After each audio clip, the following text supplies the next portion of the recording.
नमस्कार साथियों, चाणक्य ज्ञान में आपका स्वागत है। पिछले वीडियो में हमने देखा था कि जठर ग्रंथि क्या होता है। आज उससे आगे का आए हैं।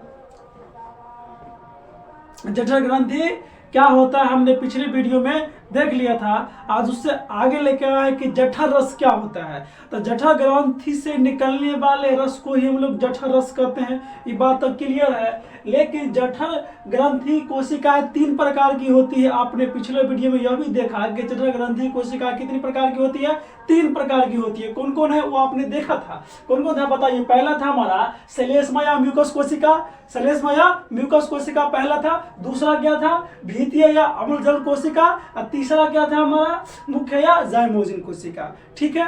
जठर ग्रंथियां कितनी प्रकार की कोशिका से मिलकर बनी होती है? 3। कितने प्रकार से? 3। पहला क्या है बोलिए था, श्लेष्मा या म्यूकस कोशिका। दूसरा क्या है, भीतीय या अम्लजल कोशिका। और तीसरा क्या है हमारा, मुख्य या जाइमोजिन कोशिका। ठीक है। इन तीनों प्रकार की कोशिकाओं के सम्मिलित स्राव का जठरस कहते हैं। क्या कहते हैं हम लोग? जठरस। ये तीनों प्रकार की कोशिका के सम्मिलित स्राव को हम लोग क्या कहते हैं? जठरस। क्या कहते हैं दोस्तों? जठरस। तो जठरस बुझ गए कहां से आता है? जठर ग्रंथि से ही आता है। जठर ग्रंथि की कोशिका 3 प्रकार की कोशिकाएं से मिलकर के बनी होती है। जठर ग्रंथि कितनी प्रकार की कोशिका से मिलकर बनी होती है? 3। ठीक है। जठरस में अब ठीक है, अब कौन कौन सा पाया जाता है या एंजाइम पाया था हम देखेंगे। ठीक है। तो जठरस में हाइड्रोक्लोरिक अम्ल, म्यूकस या श्लेष्मा तथा निष्क्रिय पेप्सिनोजेन होता है। क्या होता है? निष्क्रिय पेप्सिनोजेन। ये पेप्सिनोजेन जो है ये कोई काम नहीं करता है, अर्थात उसके नाम के पहले क्या लग गया, निष्क्रिय, मतलब कोई काम का नहीं है। लेकिन जैसे हाइड्रोक्लोरिक के संपर्क में आता है, पेप्सिनोजेन को हाइड्रोक्लोरिक बदल देता है पेप्सिन नामक एंजाइम में। किस में बदल देता है? पेप्सिन नामक एंजाइम में बदल देता है। ठीक है। तो देखिए, पेप्सिन नामक एंजाइम में तो बदल दिया पेप्सिनोजेन को, लेकिन ये क्या करेगा? तो अमाशय में आए हुए प्रोटीन पदार्थ को, किसको? प्रोटीन को। जो भी कुछ हम लोग खाते हैं उसमें किस प्रोटीन रहता है, जो प्रोटीन युक्त भोजन होता है, वो जो प्रोटीन हमारे अमाशय में जाता है, उस प्रोटीन को वो पेप्टोन में बदल देते हैं। किससे बदल देते हैं? पेप्टोन में। ठीक है। प्रोटीन को पेप्टोन में कौन बदलता है? तो पेप्सिन नामक एंजाइम। आपके एग्जाम में पूछेगा कि प्रोटीन को पेप्टोन में कौन बदलता है, तो कौन बदलता है? Pepsin enzyme. कौन बदलता है? पेप्सिन एंजाइम बदलता है। ठीक है।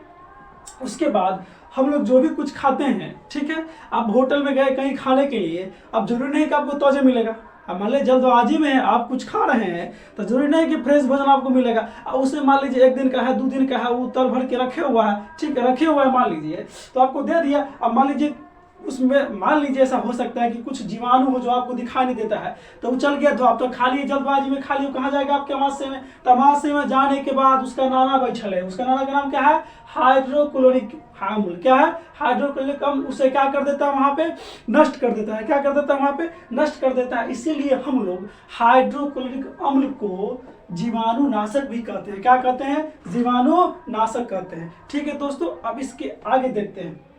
इसका स्क्रीनशॉट आप लोग ले लीजिएगा या पॉज करके वीडियो को आप लोग लिख लेंगे। ठीक है। म्यूकस जो है आपको हाइड्रोक्लोरिक अम्ल बहुत खतरनाक अम्ल है। अगर आपके चेहरे पे या आपके किसी त्वचा पे पड़ जाएगा तो उसे जला देता है। बहुत खतरनाक है वो। ठीक है। तो इतना खतरनाक अम्ल और पेप्सिन एंजाइम से रक्षा कौन करेगा?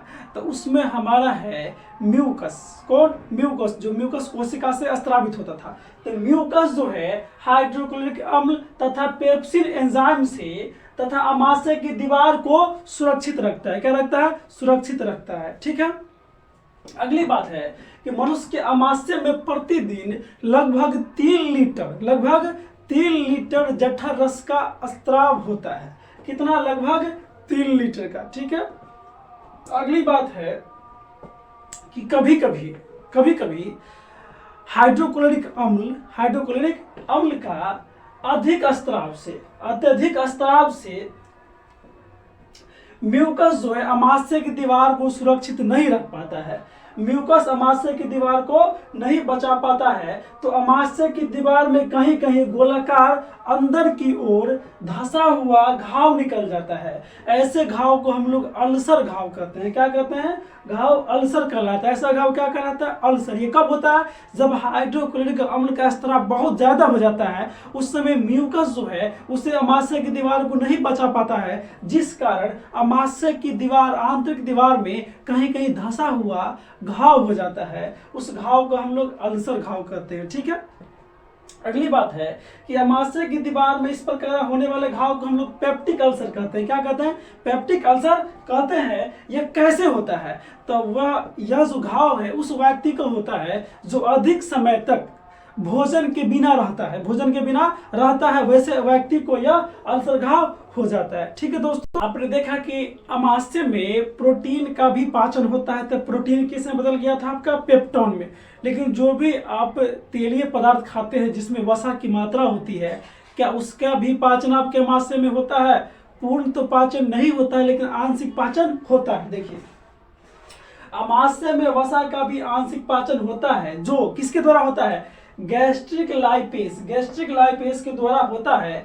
यह गैस्ट्रिक लाइपेस वसा को वसा अम्ल तथा यहाँ पे ग्लिसरॉल है, ग्लिसरॉल में बदल देता है। किसमें बदल देता है?